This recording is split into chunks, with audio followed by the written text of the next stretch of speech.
continue to happen, probably for the foreseeable future. Now we're being told, and I'm going to get into this article later, by the way, we've got Andrew Tate in the second hour of the next hour. I'm going to cover an article about restaurants making diners eat in pods, live in a pod, work in a pod, socialise in a pod, because apparently, this is a new one on me, after March 2020, humans suddenly stopped having immune systems. Now we've literally got to live our lives in the prison pod. Why doesn't the government just mandate everybody live in, those sorbing bowls and just live in a pod, the boy in the bubble? There was a film, I think it was back in the 70s, with John Travolta called The Boy in the Bubble, where he basically has no immune system. He's forced to live life inside a giant pod. And that's basically what we're being asked to do, with his mother and father having to cradle and hug him wearing these biological gloves that they shove through this pod just to have contact with their own son. That's what we're being told to do. I'm going to get into that later. What's going on in Airstrip 1 today, though? Of course, last night we had Professor John Travolta, The Boy in the Bubble. That film is not the highest quality. It definitely has echoes of that situation we're facing today. Professor Lockdown.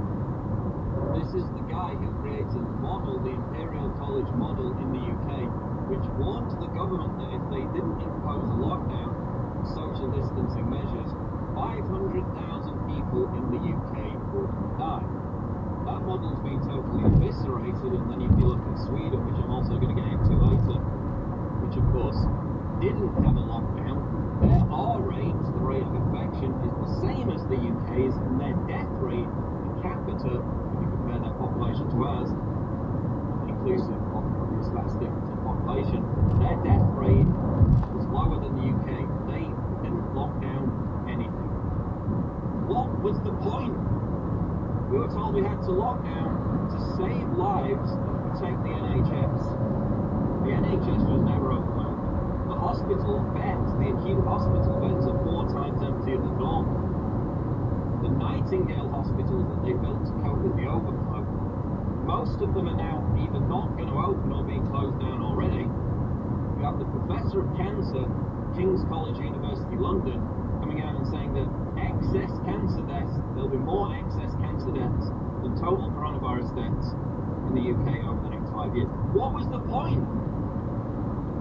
Now, Professor Lockdown, the brainchild behind all this, that Boris Johnson stupidly listened to, has been caught violating his own lockdown.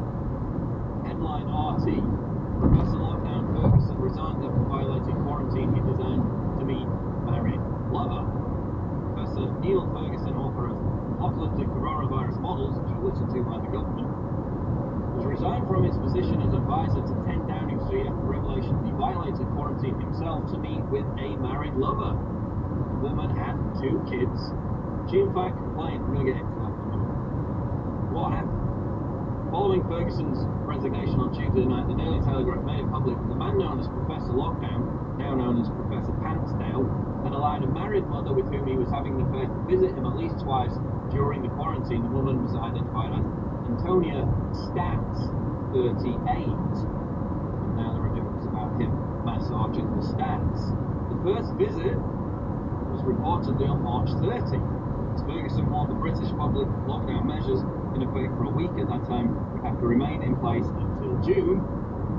Boris Johnson's going to give a speech on Sunday, by the way, probably extending them another 3 weeks, despite the fact the peak of the virus was a month ago.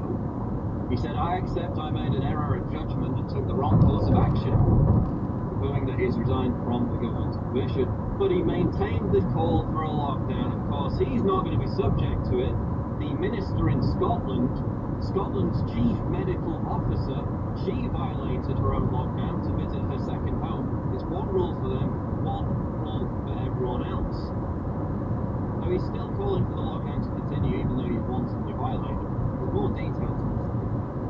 And in fact, there's an excellent website called lockdownskeptics.org run by Toby Young of The Spectator. And he cites the comment of Professor Pantsdown Ferguson, who said, "I acted in the belief that I was immune. Having tested positive for coronavirus, I completely isolated myself for at least 2 weeks after developing Toby on comments, so not only does Professor Lockdown think you do develop immunity after recovering from COVID-19, of course now they're trying to tell us that that doesn't happen, so they have yet another excuse to keep these ridiculous measures in place forever. But you don't even need to take an antibody test to prove it, which he didn't. If only all of us who think we've had it were free to act in the same way.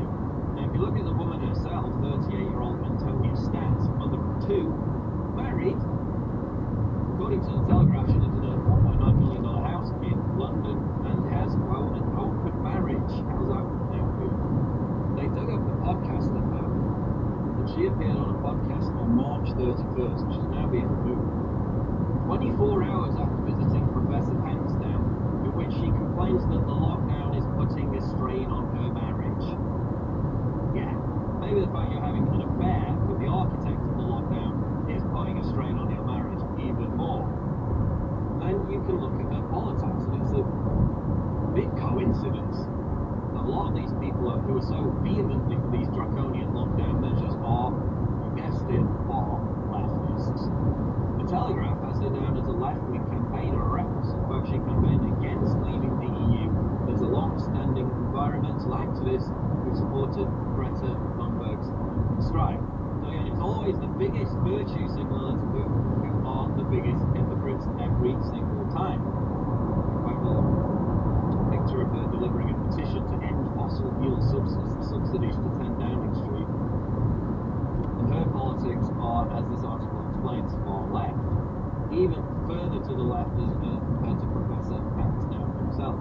So the very architect of the lockdown program in the UK, the one that they said was necessary to save 500,000 lives. Now, other professors are saying that more people will die of cancer anyway. The guy, the head honcho behind the entire program, violated his own lockdown. Absolutely incredible, apart from, of course, given what happened in Chicago there with the mayor, and of course in Scotland with Scotland's chief medical officer. Now, Boris Johnson is set to give a speech on Sunday and said, what's interesting about the lockdown in the UK is that the British population, like no other, has been terrified beyond belief, terrorized by the necessity for this, despite obviously reaching the peak of coronavirus cases over a month ago. Many of them want the lockdown to go on for months and months more. I know people, far